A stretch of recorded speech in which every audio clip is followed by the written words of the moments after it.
हनुमान जी को क्या बोल रहे हैं सर? कौन है, क्या नाम बता? धूलिया धूलिया धूलिया से? धूलिया जी नहीं, अकबरपुर विधानसभा से धूलिया जी आए। वो एक बंदर को, अब अगर यही वक्तव्य जो है किसी और धर्म के लिए होता तो हर्ष आप भी जानते क्या होता। और जो धूलिया ने बोला है ना कि हनुमान जी एक बंदर की राजनीति बना, उनको सुन ले। वीडियो देखिए, हवा में किसको यूट्यूब पे मौजूद है। हवा में किसको उड़ाया? उन्होंने ये कहा था कि जब 1993 में किसको उड़ाया था? मुलायम सिंह जी और काशीराम जी एक हुए थे, तब ये नारा लगा था। क्यों याद दिला रहे थे? मंशा क्या थी? वो इतिहास बता रहे थे, इतिहास बता रहे थे, संदर्भ था उसका। किसको उड़ा रहे थे हवा में? लेकिन आगे के लिए जो हवा में किसको ये उड़ा जोड़ रहे दिया थे? अपनी तरफ हवा से। में किसको उड़ा रहे थे? उस समय ये नारा लगा था, क्या नारा था? चुनाव में हाँ। मिले मुलायम काशीराम, हवा में उड़ गए जय श्री राम। चलिए तो हवा। हेलो दोस्तों, नमस्कार, स्वागत है आप सबका हमारे इस चैनल पे। दोस्तों आज की डिबेट होने वाली है बीजेपी के प्रवक्ता सुधांशु त्रिवेदी, शोएब जमाई और समाजवादी पार्टी के प्रवक्ता राजकुमार भाटी के बीच। अभी कुछ समय पहले समाजवादी पार्टी के राष्ट्रीय महासचिव स्वामी प्रसाद मौर्य के द्वारा एक विवादित बयान दिया गया था, जिस बयान में उन्होंने हवा में उड़ गए जय श्री राम का नारा लगाया था। जब इसी नारे को लेकर राजकुमार भाटी से सवाल किया गया डिबेट में, तो देखो वो कैसे गोल गोल जवाब देने लगे। और उन्होंने तो यहाँ तक हिंदुओं को ही अहिंसक बता दिया, हिंदुओं को ही बता दिया कि यही सभी पर्वों का त्योहार बिगाड़ते हैं और बीजेपी की साजिश होती है। फिर देखो कैसे ऑडियंस ने इनको जमकर लताड़ा और एक परफेक्ट ज्ञान दिया। सो डिबेट बहुत ही जबरदस्त होने वाली है, आप लोग डिबेट का मजा लीजिए और हम आपसे मिलते हैं डिबेट के अंत में।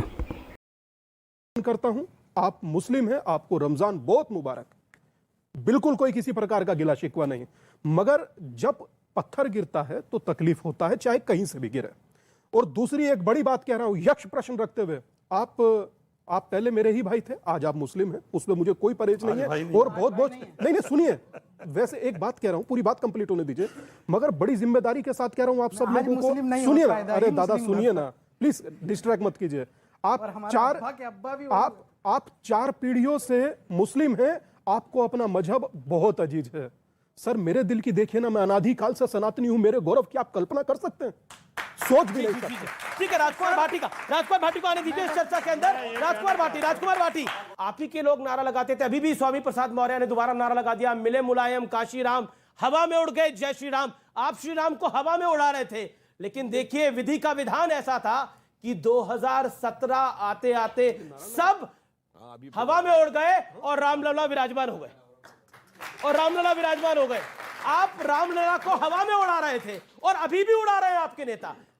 बता देता हूं, ये अभी ना लगा है कि दोबारा मिलेंगे मुलायम काशी राम, फिर हवा में उड़ेंगे जय श्री राम। ये 2024 के लिए समाजवादी पार्टी के महासचिव का नारा है, स्वामी प्रसाद मौर्य का। कृपया बोलना था। पहली बात तो स्वामी प्रसाद मौर्य ने ये नारा कतई नहीं लगाया जो आप कह रहे हो, फिर मिलेंगे फिर उड़ेंगे।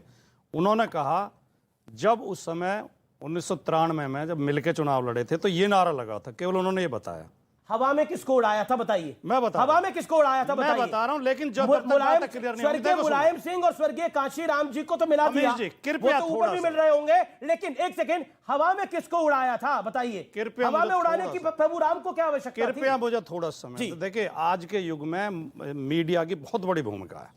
मीडिया लोगों को अच्छी खबरें भी दे सकता है, अच्छी विचार भी दे सकता है, और मीडिया लोगों को लड़ा भी सकता है अगर चाहे तो। जी, इन डिबेट्स में होना यह चाहिए, जैसा मैंने शुरुआत की थी, जिन्होंने पत्थर बरसाए रामनवमी के जुलूस पे, उनकी भी निंदा की जानी चाहिए, वो गलत है। लेकिन आपने तो उग्र हिंदू को ही बोल दिया। नहीं मैंने नहीं। अच्छा नहीं, पर मेरा गलत बना तो मैंने हवा में किसको उड़ाया? स्वामी प्रसाद मौर्य ने आपके महासचिव। केवल मैं यही तो कह रहा हूं। क्यों? मैं तो आप केंद्रित 35वें मिनट पे इस विषय पर आ रहा हूं तो इंपॉर्टेंट है। मैं जवाब किसको उड़ाया स्वामी प्रसाद मौर्य ने? दूंगा, लेकिन वो रामचरितमानस की प्रतियां जलवा रहे थे, अब वो प्रभु राम को हवा में उड़ा रहे हैं, क्यों?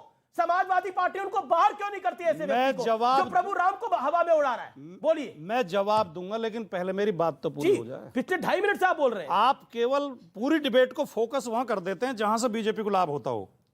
कमाल की बात है।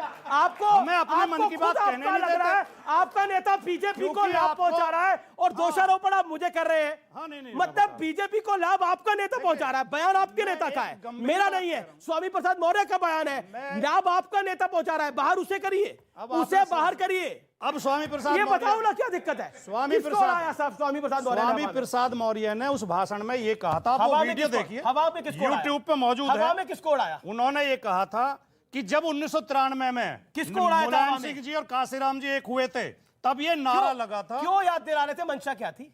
वो इतिहास बता रहे थे, इतिहास बता रहे थे। संदर्भ था और उसका। किसको उड़ा रहे थे हवा में? लेकिन आगे के लिए जो उसके आपने हवा में किसको ये उड़ा रहे जोड़ थे? दिया अपनी तरफ हवा से। में किसको उड़ा रहे थे? उस समय ये नारा लगा था, क्या नारा था? चुनाव में, हाँ। मिले मुलायम काशीराम, हवा में उड़ गए जय श्री राम। चलिए, तो हवा में जय श्री राम को उड़ा रहे थे। हाँ, बिल्कुल बिल्कुल बिल्कुल।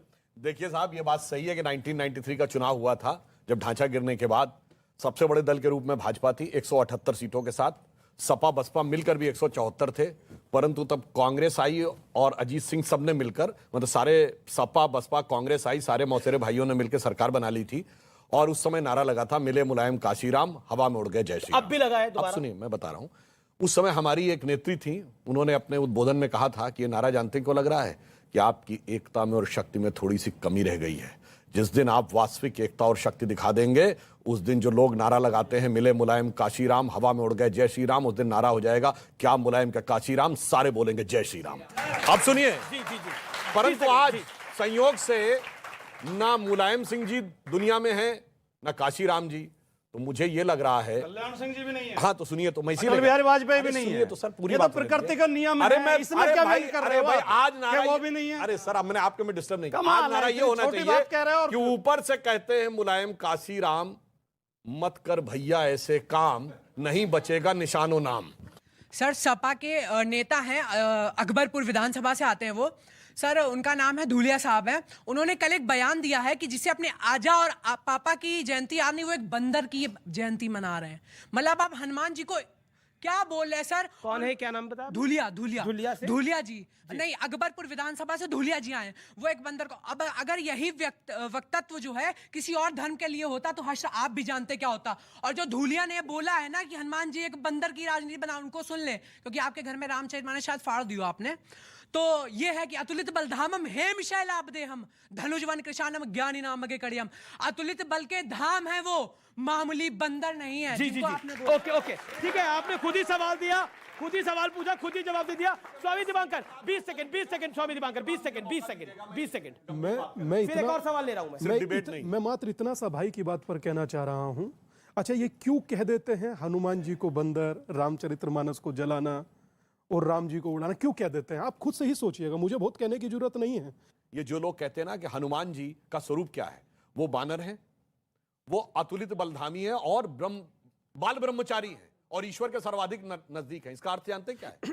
देखिए, वो हमारे मन की उस अवस्था के प्रतीक है। जैसे आप बंदर को देखिए, बहुत चंचल जीव है, एक क्षण के लिए शांत नहीं रहेगा, कभी यूं कभी यूं। आप ध्यान एकाग्र करने का प्रयास करिए, आपका मन कभी चित्त एक क्षण के लिए एक चीज पर नहीं रुकेगा। यदि आप अपने मन को उस सीमा तक जाकर नियंत्रित कर लें, बानर बाल ब्रह्मचारी सबसे ज्यादा आवेग से भागता है काम वासना पे, यदि उस सीमा तक नियंत्रित कर लेंगे तो क्या मिलेगा? अतुलित बल और ईश्वर के सर्वाधिक निकट। अब ये समझने लायक बुद्धि जिन लोगों के नहीं है, वो लोग आके इधर उधर बोलते हैं, बड़ी तो किसको बंदर कहना चाहिए आप खुद समझ लीजिए। आपका सवाल। हर जगह पर सिर्फ दंगे ही दंगे हो रहे हैं। कोई रामनवमी पे कर रहा है, कोई रोज़ेदारे बोल रहे हैं, बट ये नहीं समझ रहे कि हिंदुस्तान एक है। मुस्लिम और हिंदू या फिर कोई भी जाति हो, कोई भी, हर कोई एक है। सबको एक साथ मिलना चाहिए, एक दूसरे के विरोध इतना करना ज़रूरी थोड़ी है। बहुत अच्छा सवाल है, बहुत अच्छा सवाल है। इस सवाल के लिए ताली, इस सवाल के लिए ताली। सर मेरा सवाल कांग्रेस के प्रवक्ता से और स्वयं सर आपसे है।